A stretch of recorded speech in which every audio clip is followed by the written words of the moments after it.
Muito obrigada, Sra. Presidente, Senhora e Senhores Membros do Governo, Senhoras e Senhores Deputados.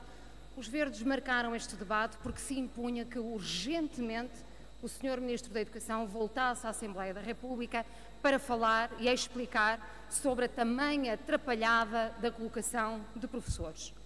O Governo desestabiliza toda a comunidade educativa, desrespeitando despoderadamente os professores, brincando inqualificavelmente com o sucesso educativo dos alunos, desorientando inadmissivelmente a vida dos pais. É hoje deprimente lembrarmos-nos de como o Governo e a maioria PSD-CDS papaguearam durante a abertura do ano letivo que tudo estava a decorrer normalmente. Com a mobilidade interna e depois com a reserva de recrutamento foi o que se viu. Erros ainda não assumidos nem corrigidos e professores a serem chamados para as escolas de um dia para o outro, já às portas do início do ano letivo. De seguida, com a bolsa de contratação de escola, com mais de 2.500 lugares por preencher, dá-se um erro na fórmula de cálculo e de ponderação para a organização das listas, que gerou situações de injustiça brutal, com ultrapassagens incompreensíveis de posições nas listas de docentes e outras situações incompreensíveis, como duplicação de colocações, onde mais de um professor era colocado para um mesmo lugar, ou como casos de professores colocados em várias escolas ao mesmo tempo. De trapalhada em trapalhada, mas sempre a papaguear normalidade, o Ministério da Educação acaba, no dia 18 de setembro, no plenário da Assembleia da República, por assumir o erro da fórmula de cálculo da bolsa de contratação e o Ministro pede desculpa no momento do debate em que sabe que, devido à distribuição de tempos de intervenção, não terá mais qualquer hipótese de ser confrontado pelos deputados. Mas o Sr. Ministro da Educação disse mais nesse debate. Disse, depois de reconhecer o erro, que as situações seriam corrigidas através de um recálculo e que os professores colocados se mantêm e que o problema será resolvido sem que ninguém seja prejudicado. Ocorre que, depois da anulação por parte do Ministério do concurso da Bolsa de Contratação, há professores, e não são poucos, que foram efetivamente prejudicados. Todos nós, quer através de relatos que nos chegaram ao Parlamento, quer através dos órgãos de comunicação social, tivemos a oportunidade de conhecer na primeira pessoa professores que haviam sido colocados bastante longe da sua zona de residência, que tiveram que celebrar contratos de arrendamento de casa, pagando mais de um mês de renda, que levaram os seus filhos com eles para os poderem acompanhar, mudando-os de escola, e agora, de um momento para o outro, o Ministério que lhes prometera um não prejuízo, deixa-os sem nada. Sem nada, senhoras e senhores deputados. Estas vivências aflitivas destes professores e de muitos outros que hoje se encontram numa situação e amanhã noutra, esta desestabilização na vida dos docentes e das suas famílias, mas também dos alunos, que numa semana conhecem e se adaptam a um professor e na semana seguinte ao outro, para além daqueles que continuam sem professor um mês depois do início do ano letivo, é totalmente inadmissível. Perguntam muitos pais, e com razão, quando chegarem aos exames, vai lá haver alguma pergunta sobre se iniciaram as aulas a tempo e horas ou se foram prejudicados com a atrapalhada da colocação de professores? Haverá aulas de compensação para estes alunos? Terá que haver, sem poupanças e com professores contratados para o efeito ou por via do reforço de horários incompletos.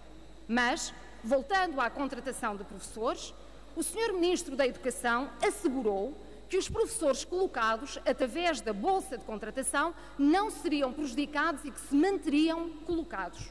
Foram, porém, prejudicados e mais votados ao abandono por parte do Ministério. A questão é que o surrealismo do Governo levou o Sr. Secretário de Estado da Educação a declarar pública e arrogantemente que estes professores deveriam recorrer para tribunal.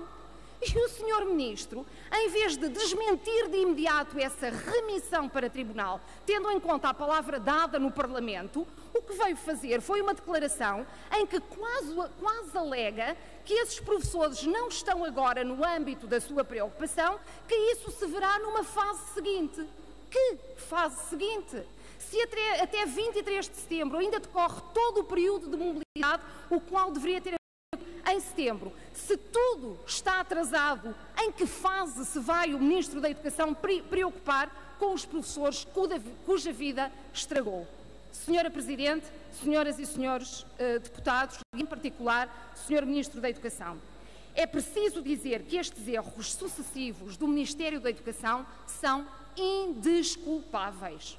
Escusa o Senhor Ministro de voltar a pedir desculpas ao país com a mesma leviandade com que as pediu anteriormente, porque o tempo esgota-se e a paciência também. Quando se fala de educação, fala-se de um pilar fundamental da democracia e do desenvolvimento. E consequências das políticas deste governo são demasiado arrasadoras.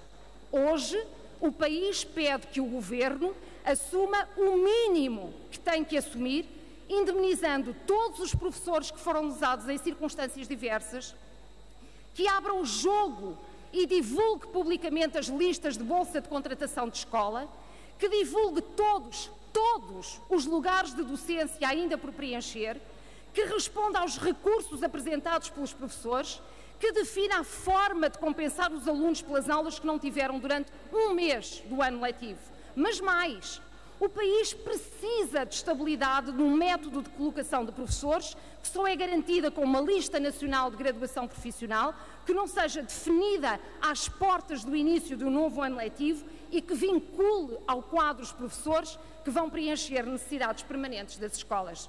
Senhora Presidente, senhoras e senhores deputados, se o Senhor Ministro da Educação tivesse consciência da sua irresponsabilidade como governante, da forma como faz dos professores umas peças de xadrez, de como prejudica toda a comunidade educativa e a escola pública, hoje não estaria aqui, porque teria já pedido a sua demissão, porque não tem mais quaisquer condições para continuar. Não o fez.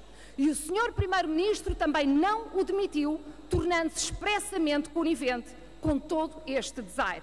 O Governo está todo ele associado a estas inúmeras trapalhadas e incompetências brutais.